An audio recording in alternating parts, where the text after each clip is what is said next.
Bismillahirrahmanirrahim. Assalamualaikum warahmatullahi wabarakatuh. Alhamdulillah. Alhamdulillahilladzi hadana lihada wa ma kunna linahtadiya laula an hadanallah. Ashhadu an la ilaha illallah wahdahu la syarika lah. Wa ashhadu anna Muhammadan abduhu wa rasuluhu alladzi la nabiyya wa la rasula ba'da. Waqad qala Allah ta'ala fi kitabihil karim ba'da a'udzu billahi minasy syaithanir rajim. Ya ayyuhalladzina amanu taqullaha haqqa tuqatih wa la tamutunna illa wa antum muslimun. Wa qala ta'ala fi ayatil ukhra. Ya ayyuhalladzina amanu kutiba alaikumus siyamu kama kutiba alal ladzina min qablikum la'allakum tattaqun. Wa qala ta'ala Ya ayyuhalladzina amanu taqullaha wa qulu qawlan sadida yuslih lakum a'malakum wa yaghfir lakum dhunubakum wa may yuti'illaha wa rasulahu faqad faza fawzan 'azima. Fa inna asdaqal hadisi kitabullah wa khairal hadi hadi Muhammadin sallallahu alaihi wasallam. Syarrul umuri muhdatsatuha wa kullu muhdatsatin bid'ah wa kullu bid'atin dhalalah wa kullu dhalalatin finnar. Allahumma shalli wa sallim ala nabiyyina Muhammad alladzi qad ballagha risalah wa addal amanah wa nasahal ummah wa jahada haqqa jihadi wa ala alihi wa ashabihi wa man tabi'ahum bi ihsanin ila yaumil qiyamah, amma ba'd. Kita bersyukur kepada Allah Subhanahu wa taala atas limpahan nikmat, rahmat serta karunia-Nya kepada kita semua yang hingga detik ini kita masih bisa merasakan semua nikmat tersebut. Dan berapa banyak nikmat tersebut yang tidak pernah kita sadari keadaannya, kehadirannya dalam diri kita. Akan tetapi ketika nikmat tersebut telah hilang, telah Allah cabut, barulah kita menyadarinya.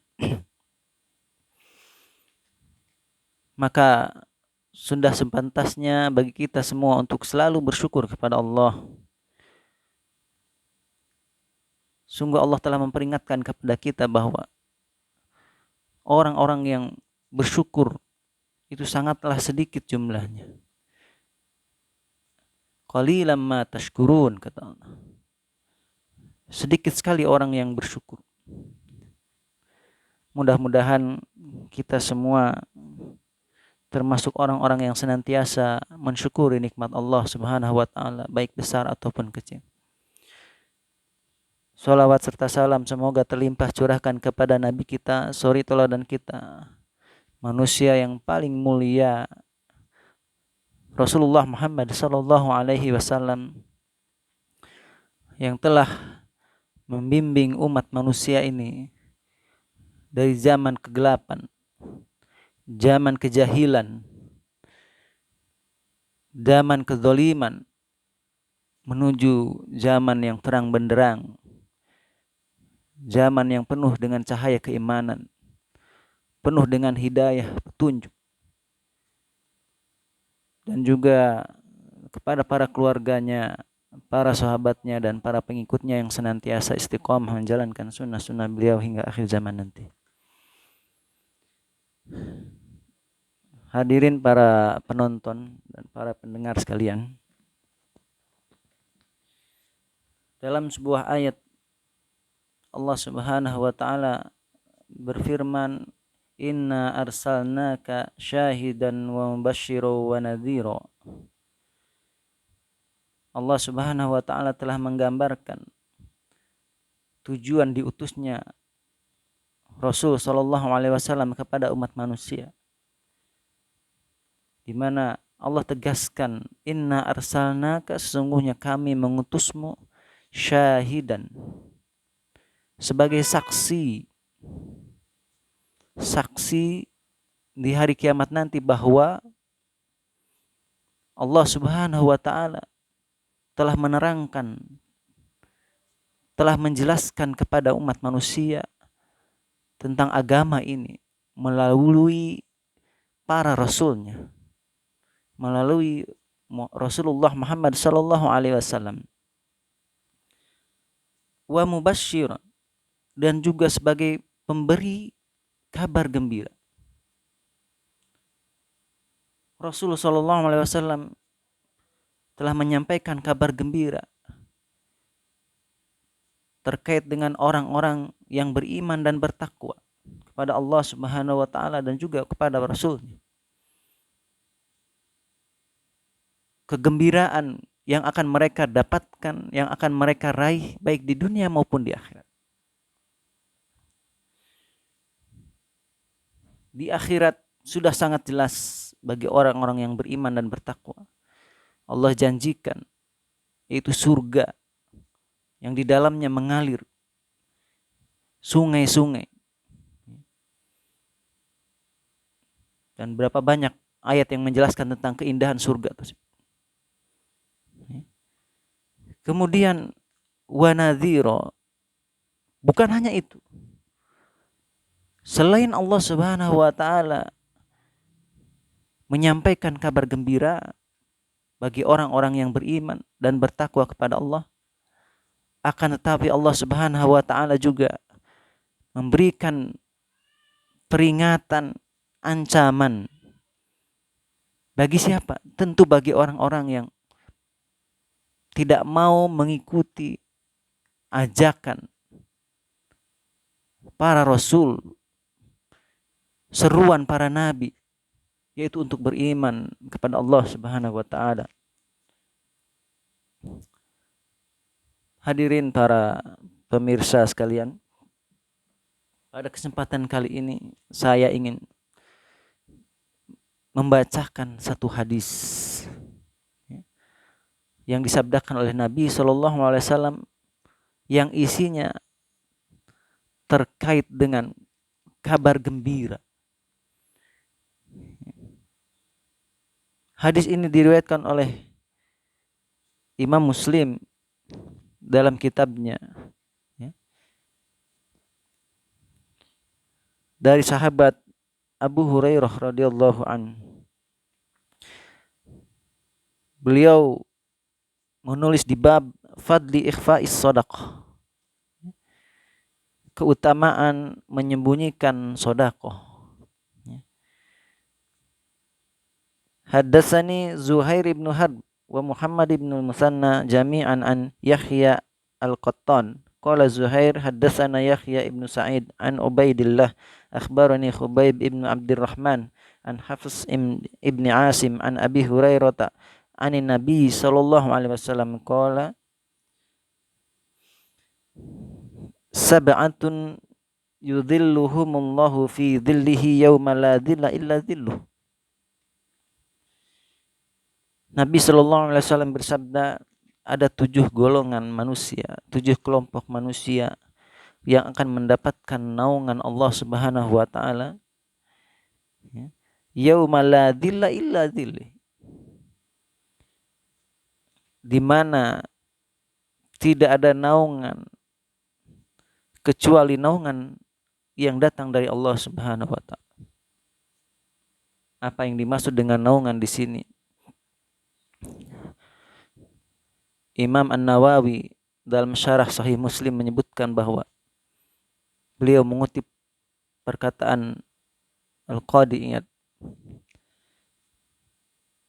yang dimaksud dengan naungan di sini yaitu perlindungan, di mana di hari kiamat nanti umat manusia akan dibangkitkan, dikumpulkan di padang mahsyar. Kemudian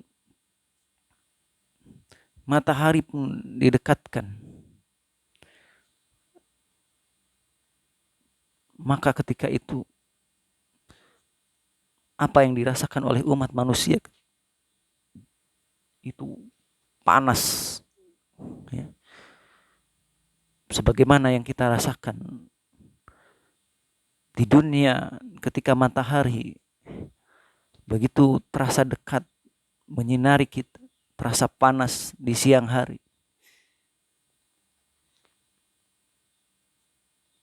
Maka begitu pula apa yang dirasakan oleh umat manusia di hari kiamat nanti. Ketika Allah Subhanahu wa taala mengumpulkan kemudian mendekatkan matahari tersebut, maka seluruh umat manusia mengeluarkan keringat.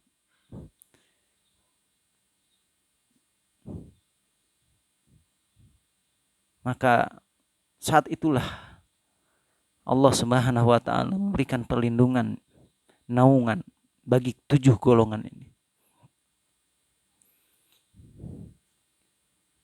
Yang pertama kata Nabi, al-imamul adil.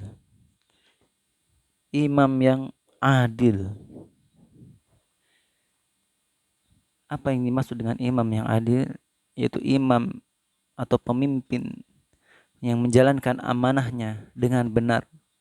Pemimpin yang jujur, yang senantiasa melindungi rakyatnya, membela rakyat, memenuhi hak-haknya, serta kewajibannya. Yang kedua, wasyabun nasya'a bi ibadatillah.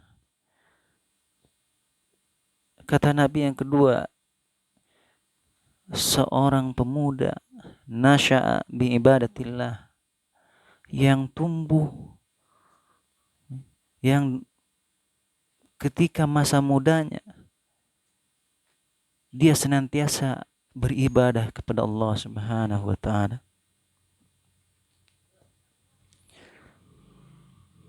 Hadirin para penonton, kalau kita renungkan usia muda tentu adalah usia di mana seseorang atau kebanyakan berpikir bahwa usia muda itu hanyalah untuk bersenang-senang, berfoya-foya, berleha-leha, bersantai ria. Karena mereka merasa bahwa umur mereka masih panjang, kesempatan hidup di dunia masih terasa luas. Inilah yang kebanyakan menggelayuti dalam benak pikiran para pemuda zaman kita saat ini. Maka kalau kita perhatikan tentu akan sangat sedikit para pemuda yang berpikir sebaliknya. Mereka yang berpikir jauh ke depan. Mereka yang sudah memahami tentang hakikat kehidupan dunia. Dan mereka tidak mau menyia-nyiakan usia mereka, umur yang mereka miliki untuk berfoya-foya, bersenang-senang semata. Akan tetapi mereka lebih disibukkan dengan hal yang bermanfaat untuk kehidupan akhirat nanti. Subhanallah. Di saat mereka Allah berikan kesempatan untuk bersenang-senang di dunia, akan tetapi mereka menggunakannya untuk berkhalwat, lebih banyak beribadah kepada Allah Subhanahu wa taala. Wa rajulun qalbuhu mu'allaqun fil masajid. Kemudian kelompok yang ketiga kata Nabi sallallahu alaihi wasallam, orang yang hatinya selalu terikat dengan masjid. Apa maksudnya?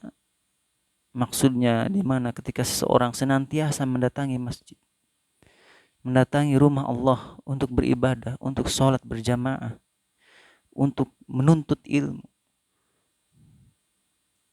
dan lain-lain. Hatinya selalu terpaut, merindukan masjid. Maka masjid bagi seorang mukmin ibarat air bagi seekor ikan. Ketika mereka sudah memasuki masjid, mereka akan merasa betah di dalamnya. mereka akan merasa tenang, tentram di dalamnya. Subhanallah. Maka Nabi SAW telah bersabda, jika kalian melihat ada seseorang yang senantiasa mendatangi masjid untuk sholat berjamaah, maka ketahuilah, saksikanlah bahwa dia adalah seorang mukmin. Kemudian yang berikutnya, warujulani tahabani fillah. Itu dua orang laki-laki tahabani fillah yang mencintai karena Allah.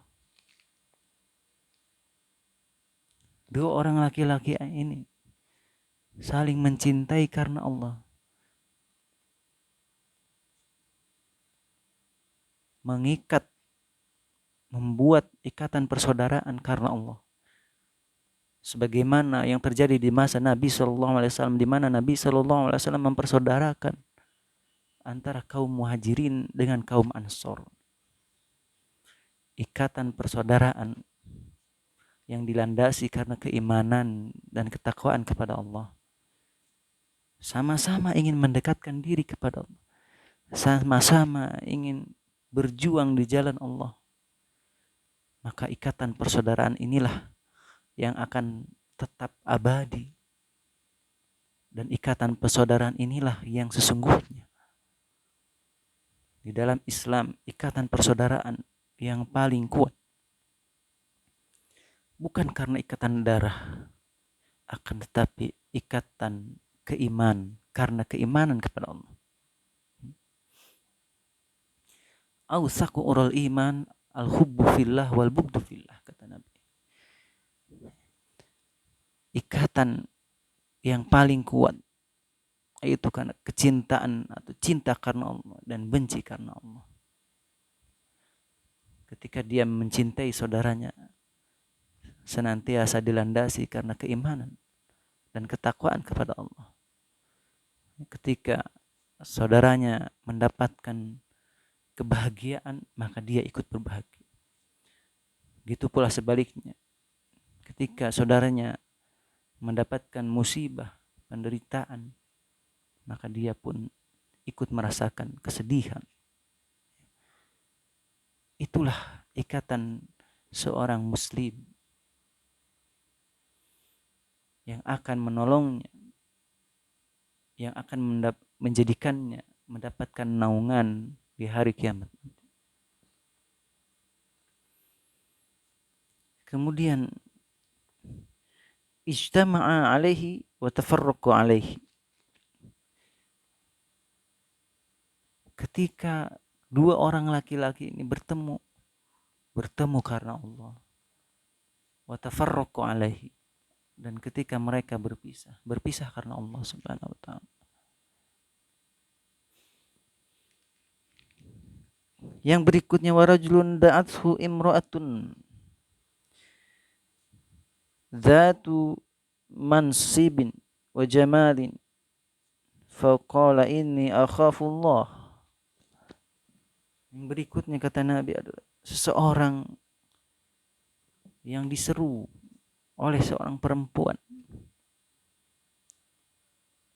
data mansubi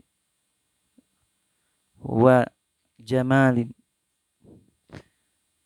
Ketika dia diajak oleh seorang perempuan untuk bermaksiat, untuk berzina, di mana perempuan ini memiliki nasab yang sangat baik dan bahkan kecantikan yang bisa memikat dirinya. Akan tetapi laki-laki ini mengatakan, ini akhafullah, sesungguhnya aku takut kepada Allah. Rasa takut yang ada dalam dirinya yang menghalangi hawa nafsunya untuk berbuat maksiat. Subhanallah. Padahal ketika itu dia mampu untuk melakukannya. Akan tetapi rasa takutnya kepada Allah telah menolongnya.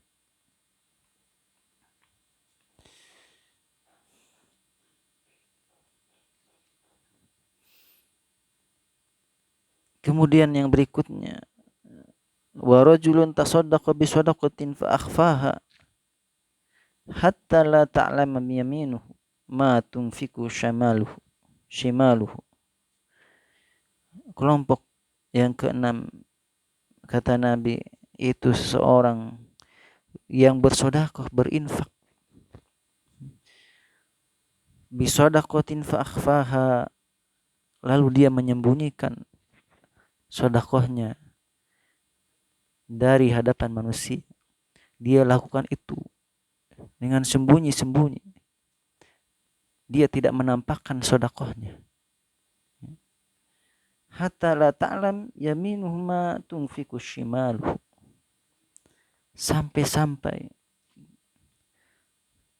tangan kanannya tidak mengetahui apa yang diinfakkan oleh tangan kirinya.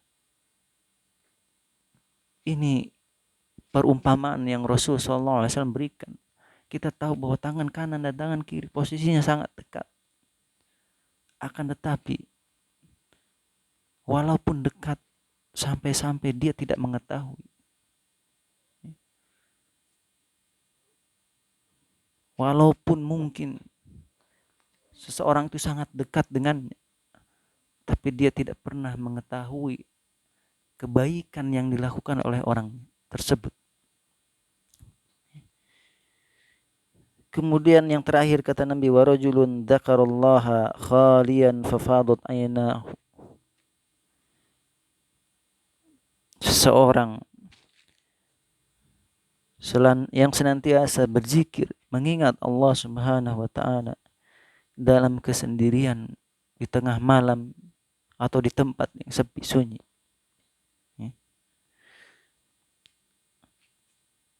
Yang dia ingat hanyalah Allah. Fafadat aynahu. Lantas air matanya pun mengalir dari kedua matanya. Subhanallah. Inilah 7 kelompok manusia yang di akhirat nanti akan mendapatkan naungan dari Allah Subhanahu wa taala di hari kiamat nanti. Ini merupakan kabar gembira bagi orang-orang yang memiliki ciri-ciri dari 7 kelompok ini. Mudah-mudahan kita semua termasuk ke dalam salah satu golongan yang telah dikabarkan oleh Nabi SAW tersebut. Entah mungkin seorang pemimpin yang adil, kalau memang bukan termasuk yang itu, termasuk kelompok yang kedua, yaitu seorang pemuda yang senantiasa beribadah kepada Allah. Jika tidak, maka mudah-mudahan kita termasuk orang yang ketiga, yaitu seseorang yang hatinya senantiasa terikat merindukan masjid. Jika tidak juga, mudah-mudahan yang keempat, yaitu 2 orang yang bertemu, berjumpa karena Allah, dan juga berpisah karena Allah, dan mereka saling mencintai karena Allah. Jika tidak juga, mudah-mudahan termasuk yang keempat, yang ketika Allah Subhanahu wa taala uji dengan sebuah ujian untuk bermaksiat kepada Allah, akan tetapi mengatakan inni akhafullah, yang memiliki rasa takut kepada Allah sehingga dia tinggalkan kemaksiatan tersebut. Atau yang keenam, yaitu seorang yang bersedekah, senantiasa bersedekah, berinfak, akan tapi dia senantiasa menyembunyikan sedekahnya. Atau yang ketujuh, itu orang yang senantiasa mengingat Allah, selalu mengingat Allah dalam kesendirian, tengah malam, sehingga mengalir air matanya. Ini saja mungkin yang bisa saya sampaikan, mudah-mudahan bermanfaat. Kurang lebihnya mohon maaf. Billahi taufik wal hidayah.